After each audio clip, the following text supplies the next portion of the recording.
Hi, Misha here, and honestly I'm pretty darn excited to be doing this video because it's a relatively unique opportunity. In the past, you've seen my Finnish Lahti L-35 pistol.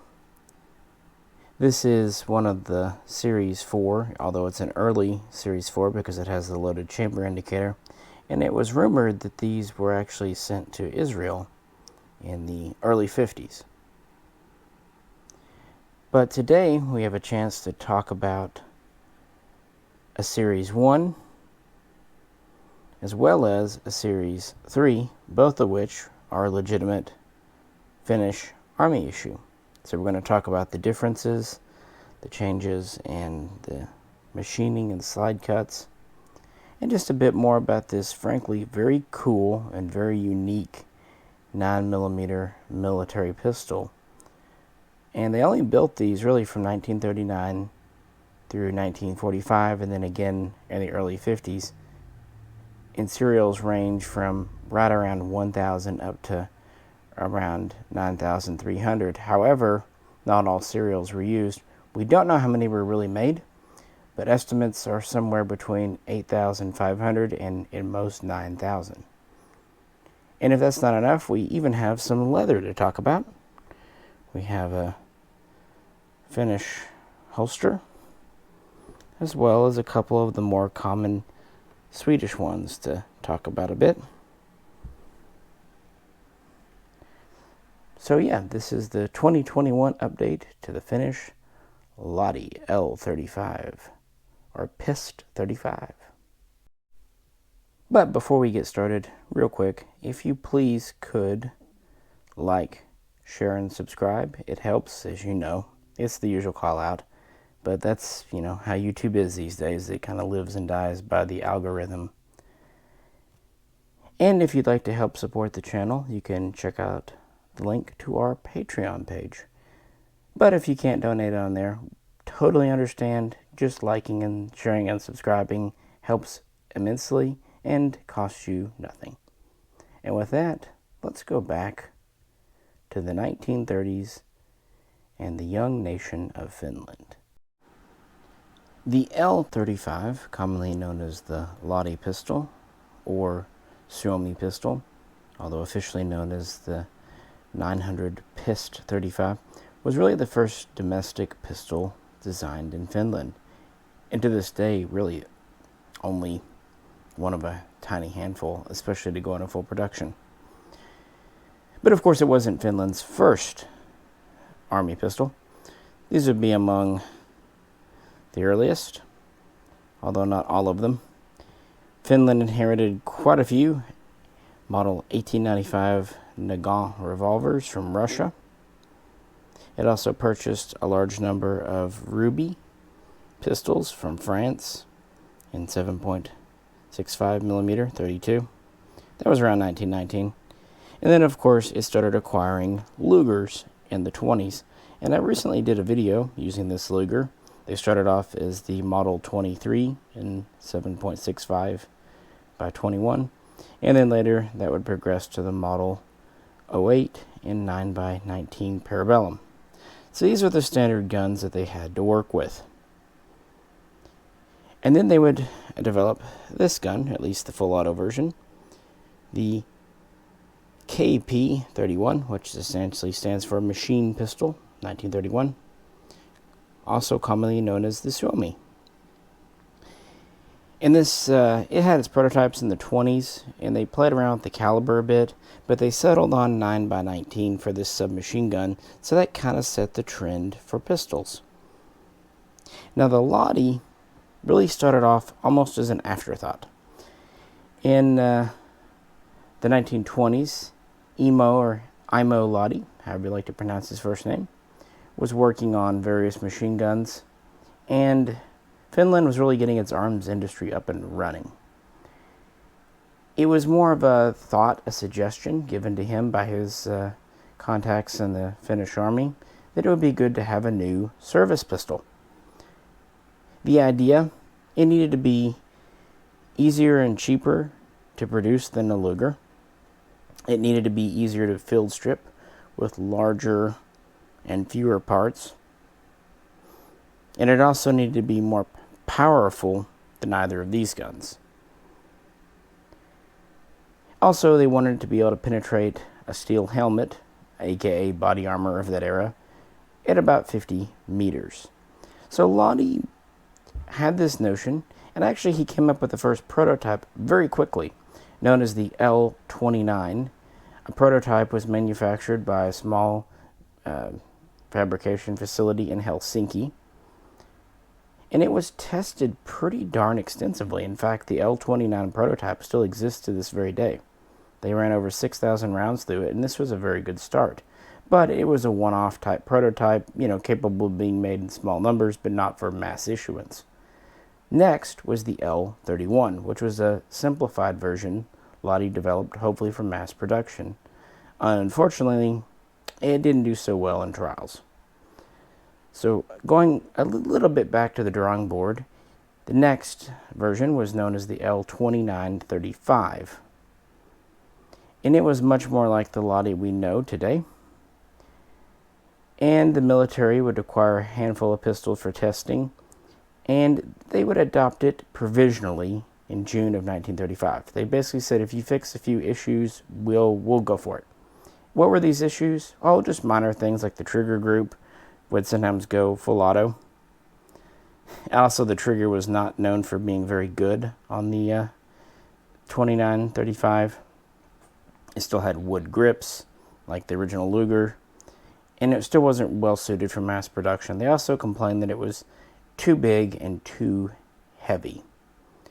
So Lahti agreed to rework it, and it was officially adopted the next year with an initial order from VKT, now up and running, today the factory known as Valmet, for 2,500 pieces.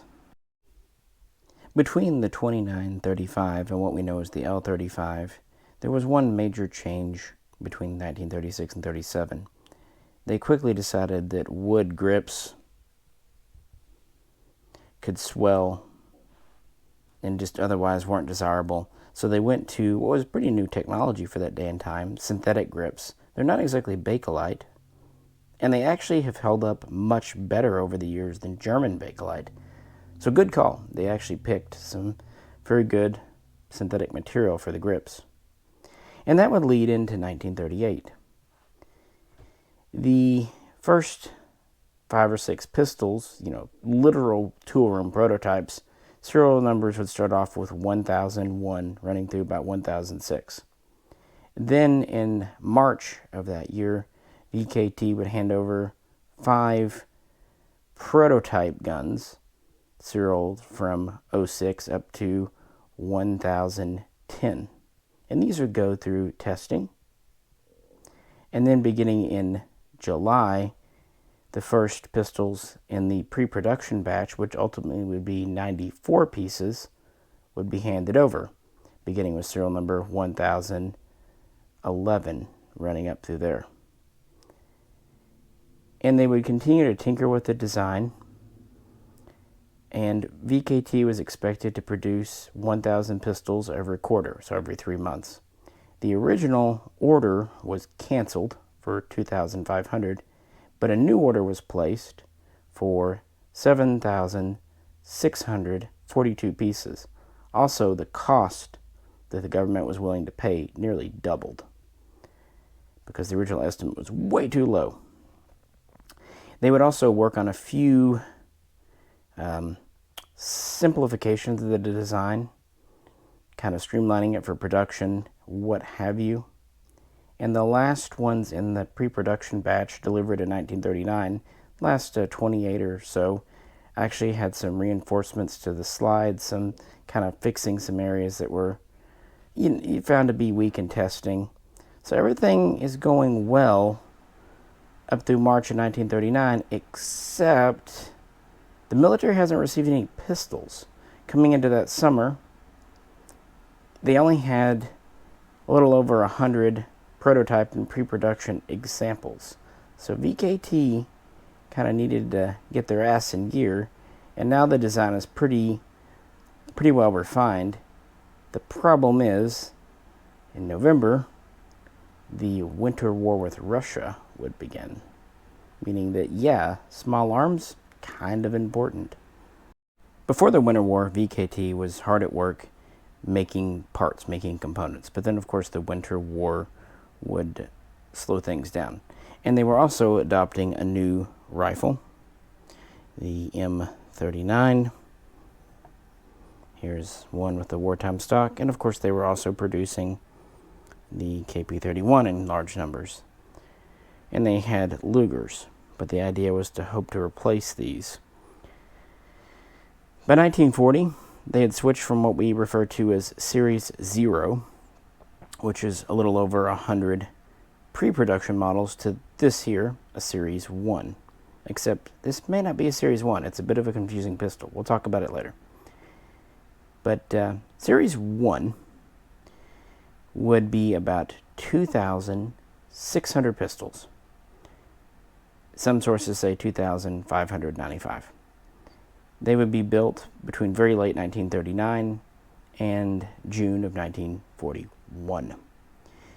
The Winter War was quite a brief war, although a very eventful one. And they would deliver about 1,000 pistols in Series 1 for that war, with the remainder delivered immediately after. And Series 1 pistols look pretty much identical to most of your Series 0, certainly late Series 0. So we'll talk about the differences. But first, while it's still on the table, our Luger. Now this one is a 9mm. It has the slightly longer barrel. A lot of the original Lugers from Finland had a 3.9-inch, 4-inch barrel. And, weighed about 2 pounds unloaded. They had wood grips. But of course, a Luger uses its own unique operating system, this toggle lock. Little interesting to manipulate, especially if you're in an Arctic environment with gloves. These are actually a lot more reliable than they're given credit for. But this is an early generation of self-loading pistol. Very ergonomic grip, though. 8-round mag, last round hold open, as you see. Single action only with concealed hammer. And, of course, the manual safety. So, depending on the barrel length, you're looking at a pistol about 8.5 inches long, up to about 9.5 inches for the longer ones with 5-inch barrels, and around 2-ish pounds. But a little bit fiddly to take apart, and a little bit hard to operate in the winter environment. Enter the L-35. This is not a slim, light pistol. It's about 9.3 inches long, has a barrel just over 4.5 inches, and it weighs, fully loaded, with 8 cartridges in a heel release mag, about 2 pounds and 3/4. So it's a heavy, chunky gun. Now they did what they could to reduce weight. There's quite a bit of lightning cut going on here, on the top here, on this side here, even up here towards the barrel. So they did what they could for weight, but they wanted something easy to use in the Arctic environment. And it has several unique features. First off, it's a lot easier to use. Charge it back. Last round hole open, of course. Now in here, we have a device that's pretty famous, right here. This is a bolt accelerator. When the slide, or bolt I should say, in the slide comes back, that they come back together as a short system and then they release, this kicks it back when it hits the frame, giving the bolt a little extra oomph. This was to help ensure that it wouldn't be robbed of energy in the cold. Also, if it was frozen up, because of ice and snow, it would still be able to operate. Now, another interesting feature that they originally had was here, this little round area. There's nothing in here. It's a hollow area we'll look at when we take it apart. But this was a bolt recuperator, kind of meant to do the opposite, help the bolt go into battery. But this feature was really dropped even before Series 0, maybe with some of the earliest Series 0 it was there, but certainly by Series 1 it was gone, but the spot for it was left. There's no release, so you gotta drop the mag, and then, yeah, easy to use. This is a single action too, with a perfectly respectable and nicely big wide trigger. It also has a neat safety here, and what's nice about this safety, it's a very tactile safety. If you grip the gun, it'll hit the web of your hand and you'll know pretty quickly your safety's on. Easy to slide off with the thumb. Yeah, takedown latches here. We also have a loaded chamber indicator here, very tactile. Fixed iron sights, screw-in barrel, all machined parts, and we have a lug on the back for our shoulder stock. Not the same as, but very similar to our Luger. So since disassembly and smaller numbers of parts with larger parts was an issue, let's take this apart. Here's our takedown lever. You cannot rotate it down when the gun is in battery position. Remove our mag. This is a 8-round mag. Has a button up here for loading, either by finger or with a tool. Easy fuller plate to grab. Now Finnish mags are typically in the white, at least wartime ones, although the base plate can be finished. So that's out. What we want to do is just push this back a bit. This is how it operates. That's the bolt unlocking. Once it's unlocked, you can rotate this down and it just simply comes forward. Looking inside, we'll see a pretty neat system with a hammer here. Very heavy piece. Notice the rails are internal, meaning that the slide or barrel extension actually rides inside those. Now here's our bolt. Notice it is still in the locked position. To move it, we need to push up or let this fall up here, this wedge. Once that's pulls right out. And our bolt here kind of looks like a machine gun bolt or a old school. We have our recoil spring back here. It just kind of sets in here. This one's a little bit stuckish, so I'm just going to leave it in. Typical extractor. Yeah, machined apart there. Here's our slide. This is our wedge.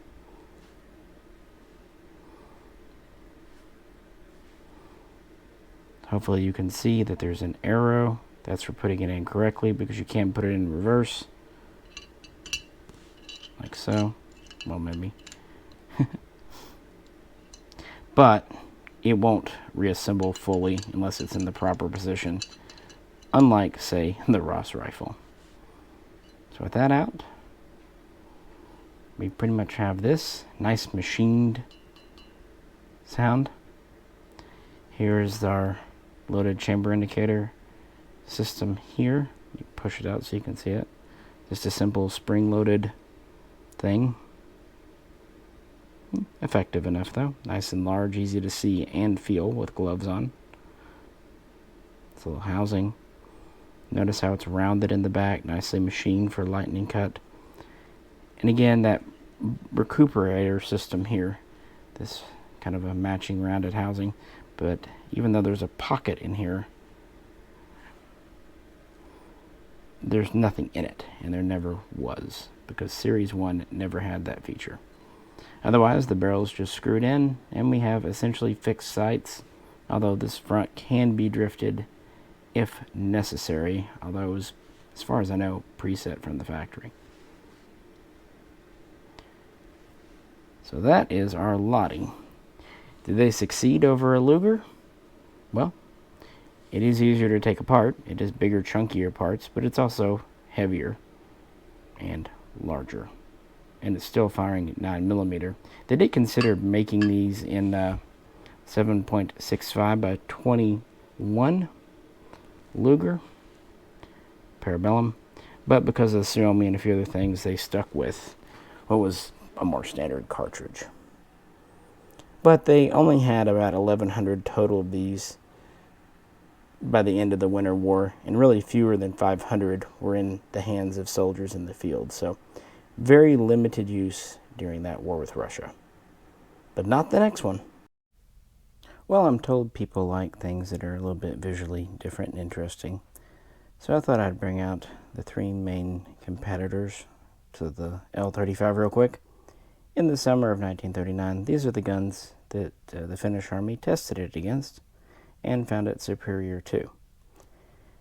Kind of the oldest one is the Swedish Husqvarna Model 07, which is a license-produced version of the FN 1903 in 9x20.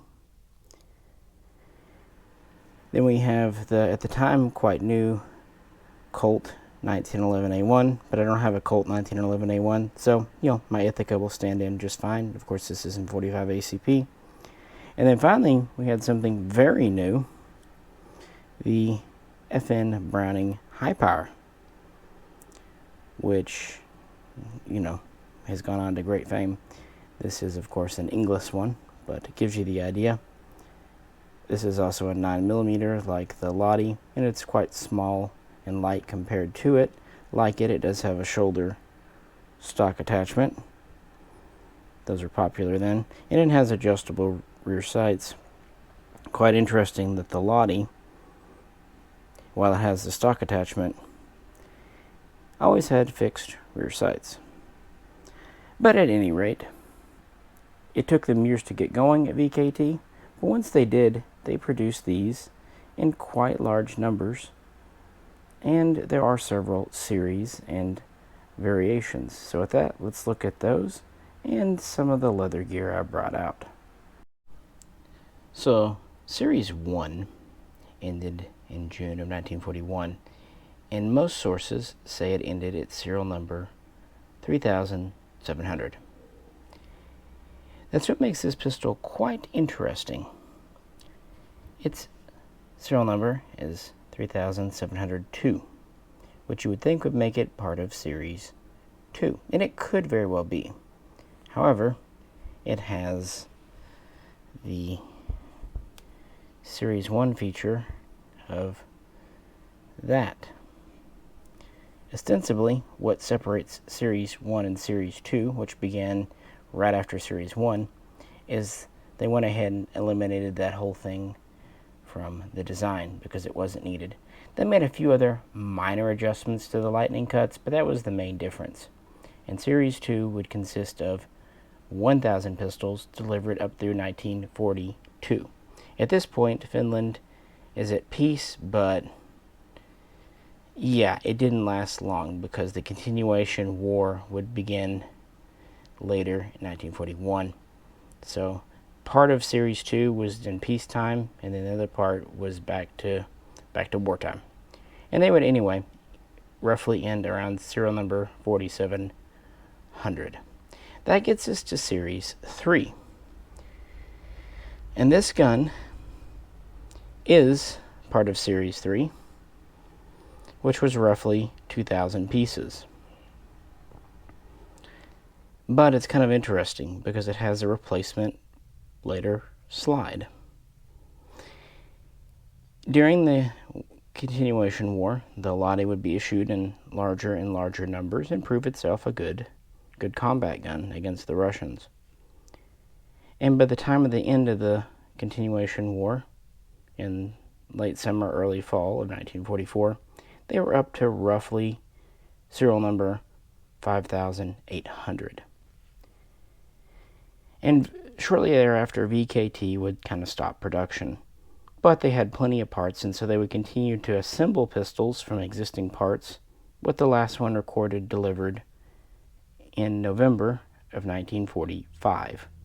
And this serial number is oft repeated as 6,731, meaning that roughly half of Series 3 built during the Continuation War, and the other half afterwards.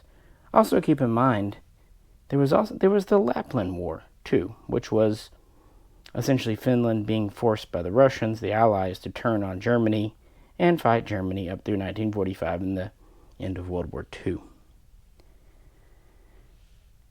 So that ended the military production run, meaning they obtained a little over 5,700 pistols with a run from late 1939, or if you want to say 1938 for the prototypes, up through November of 1945.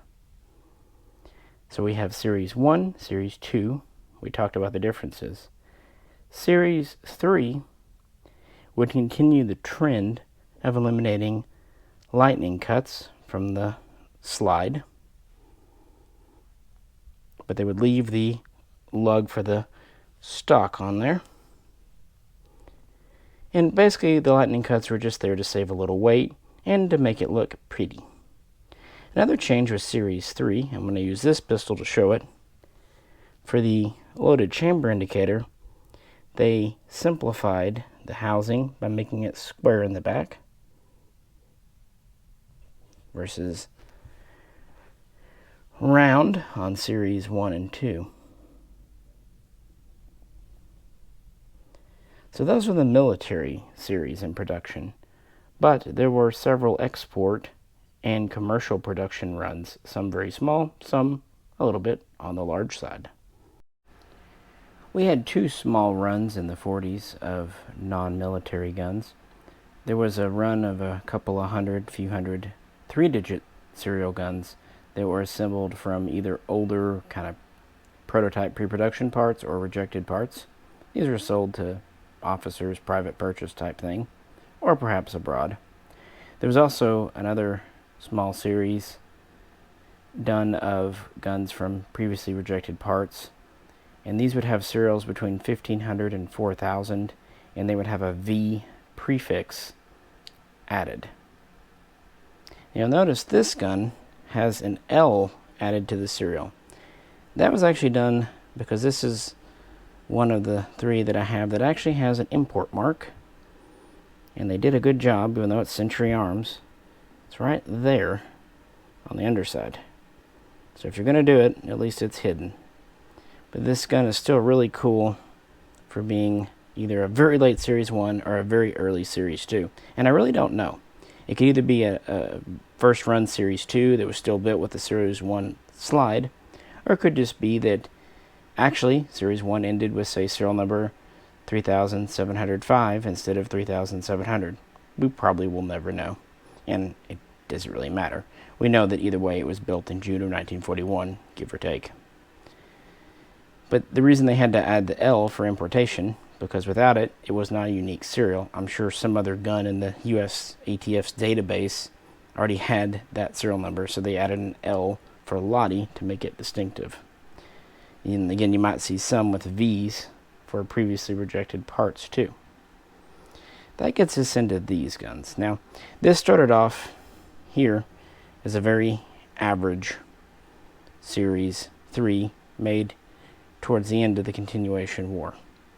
So it would have started off with this style of slide, no lightning cuts, and this squared off loaded chamber indicator. But you'll notice this gun says Valmet on it, whereas the others do not, and it lacks a lug on the back of the frame for a shoulder stock. Like I said a minute ago, the last bits of Series 3 were built from existing parts. Well, Valmet decided in 1946 they had still parts left over, and this is when VKT would be transitioning over to the name Valmet anyway, the 40s, 50s. So they decided to do what we know as Series 4. They kind of go ahead and jump to serial number 6,800, and they build guns for the commercial market and or export. They would run from 6800 up to 9300. They would be marked Valmet. They would not have the SA, and they would not have the lug for the shoulder stock. The first 1000, maybe 1500, had the late style chamber indicator, but around serial number 8000, they went to a smooth topped slide like this one here. And the last Series 4s seem to have been built around 1952. Now these guns were in continuous military service. Finland had enough for its needs, but not a ton, so they were used a lot. That led to slide breakdowns. There's a whole thing about the area of the Accelerator, and to be fair, they weren't using super hot machine gun ammo like Sweden, but they still sometimes would use the ammo meant for the KP-31 in these, and that would lead to cracking, if nothing else, just general wear out. To that end, around 1958, 1959, a small firm would build 500 replacement slides, and that's what's on this gun here, probably installed in the 60s. Notice it has the SA mark and L-35.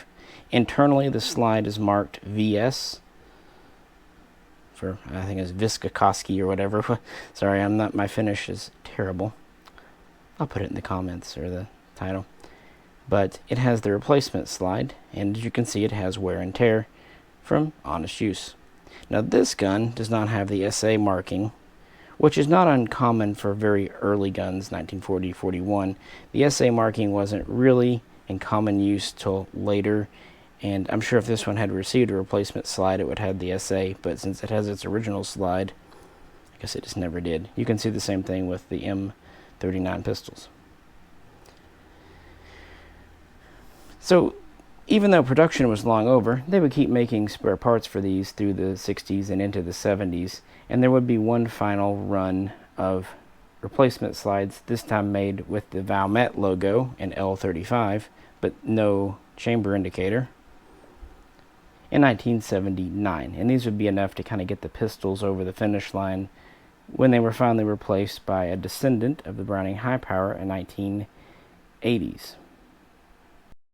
So what about foreign users? At one time, Finland had kind of designs on exporting these. Denmark and Norway were interested, but because they were so slow to get into full production, it didn't happen. Now, out of, I think it was Series 3 production, might have been Series 2, 50 would be sent to Sweden as kind of pattern pistols. 10 would be sent to Switzerland. Quite interestingly, in the early and mid-50s, Lure has it that around 600 were sent to Israel, to the nascent IDF. And those could be Series 3 or 4. And it's said that the reason some of these were imported back in the 50s and 60s with these drill marks is because once upon a time they had a Star of David and other IDF markings. That's kind of internet lore, but it's kind of a cool story.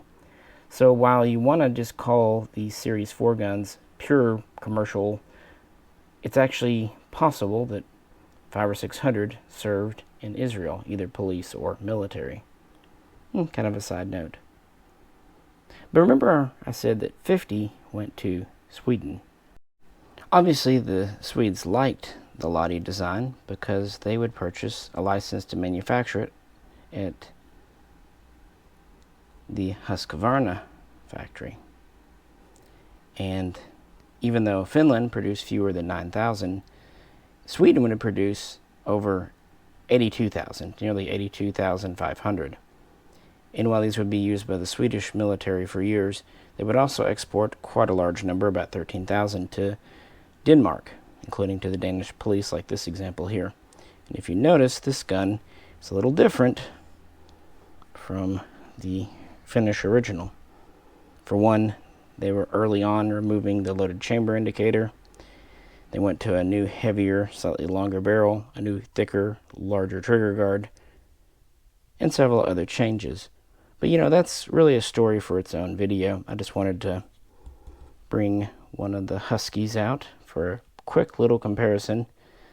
You know, so these two together, it means about 90,000, give or take, Lahti pistols were built. And Husqvarna went in their production in 1946, so about the same time as Valmet, with the exception of Series 4. So certainly the largest foreign user. And with that, let's talk about leather. Here we have a Finnish wartime holster. It is derived from a Luger holster. It's not the first type.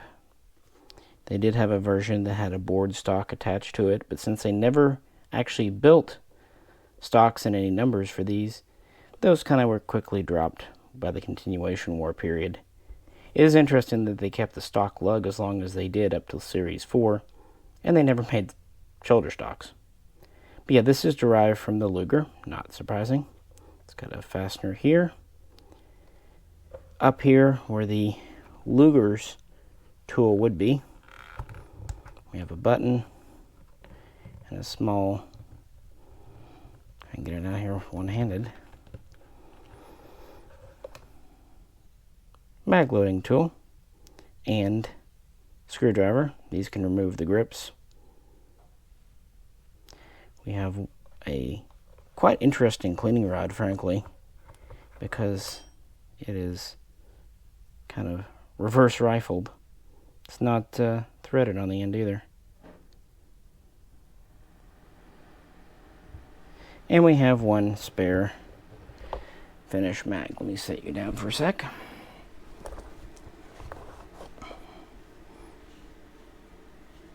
And we can use our tool on this guy to aid in loading if we want.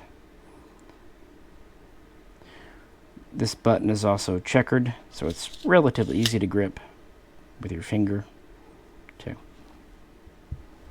So this is a pretty hard front and a hard back. It's the most common holster, although there were a few other styles. These would remain in use well after the wars. Even though this video is not about the Swedish guns, I wanted to bring this holster rig out because it's probably the most common you'll see for the Lahti in the USA. And there are different shades. This is a darker brown. The one up here we have is a lighter. And there's even a black one. This has an interesting cleaning rod variation, more traditional, a little bit longer, slotted end. And it has the same style of tool here, kept in a small pocket. And it holds 2 mags, so they issued a total of 3. Finland typically issued just 2 mags for the gun. Sweden often did 3. And there's actually a difference in the magazines, too. First glance, obvious difference. Finnish mag is left in the white. The Swedish mag is kind of a matte blue. They also have a bit of a different texture. I would say the Finnish mag feels ever so slightly heavier. I think the dimensions are the same, but I think maybe the steel. The Finnish mag has a checkered button here. The Swedish mag has a smooth button that's actually slightly dished in towards the bottom. And a final difference is the follower. If you can see here, the back piece to stop the bullet and to hold the bolt open is that shape. It's kind of wide. With the Swedish mag, it is much narrower, probably stamped, but a different size and type. So yeah, it's pretty easy to tell the mags apart, in addition to the typical like SA you find on a lot of Finnish mags and possibly Swedish crowns on the Swedish mags. And if you find a Swedish pistol, with the D prefix. That was for the Danish police. And here's our cleaning rods again. Just, where did I put that one? I don't know. I found this cleaning rod very amusing. So yeah, that is our Finnish Lahti in great detail. I hope this was interesting. Again, these served in Sweden and Finland up through the 80s. Of course, in Sweden, the story got a little interesting with some issues. In Finland, it was a little more direct. It was replaced by the Browning BDA, not the Italian Cheetah rebrand that is a BDA, but the FN Herstal high power update with 14-shot mag and 9mm. I believe they called it the Pist 80, something like that. So that's what finally replaced the Lahti. But to be fair, by the 1980s, they were wearing out anyway. So it was a good time to replace them. There was one final production run in Finland. In 1985, to celebrate 50 years, Valmet made 100 guns in special wooden commemorative cases. And these would have serial numbers between 50,001 and 50,100. And they were actually built with some leftover incomplete parts, kind of whatever they had, and a combination of new parts. And they look like Series 4, so no stock lug, and they had no chamber indicators, so kind of the last run. And of course, those are very much for commercial sales, although I would imagine a lot of military officers bought them as well. It's not often you see a Finnish Lahti. You see the Swedish ones, but they're even quite uncommon. And so when I had a chance to pick this one up a long time ago, I was happy to do it. And even though it's a Series 4, I like the potential Israeli connection. I like that it has the loaded chamber indicator still. And I actually do like that it's marked Valmet. I think that's kind of neat. This holster is what it came to me with, even though it would appear to be Swedish. These were sold in the 50s by Inner Arms and by various other importers before 1968, so they didn't have to be marked. This gun is interesting because it's obviously seen use. Not abuse, but use. And it's a solid wartime example. These replacement slides are kind of interesting. They're said to have a brownish, purplish hue to them because of the steel used, and they're just a very slab side. They reduced as many of the lightning cuts as they could. It still has the bolt accelerator in it.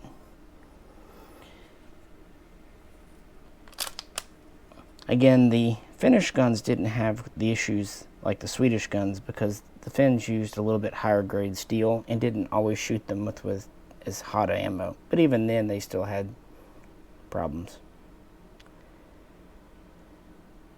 But the grips hold up real well, you have to say. And this one, even though it is import marked, is just super cool for being early feature style. And it did come with the wartime style holster. Some of these can be painted green or even gray too. So each of them kind of has something to recommend it. And since we have a series 1, 2, or 3, or 4, it seemed like the perfect time to do an update to this gun, which has always been really interesting to me, but also very elusive. So let me know what you think. I will put a table of contents in the description to help you kind of navigate the sections, because I know this will be a long one. But I wanted to give you all the information I've collected over the years on the Lahti pistol. So if you own one, please do share it below, including serial number and features. Love to talk about them. And yes, I will kind of address the Swedish one in a upcoming video. With that, this is Misha, and as always, if you please could like, share, and subscribe, and if you'd like to help support us again, there's a link to the Patreon down below. Catch you very soon next time.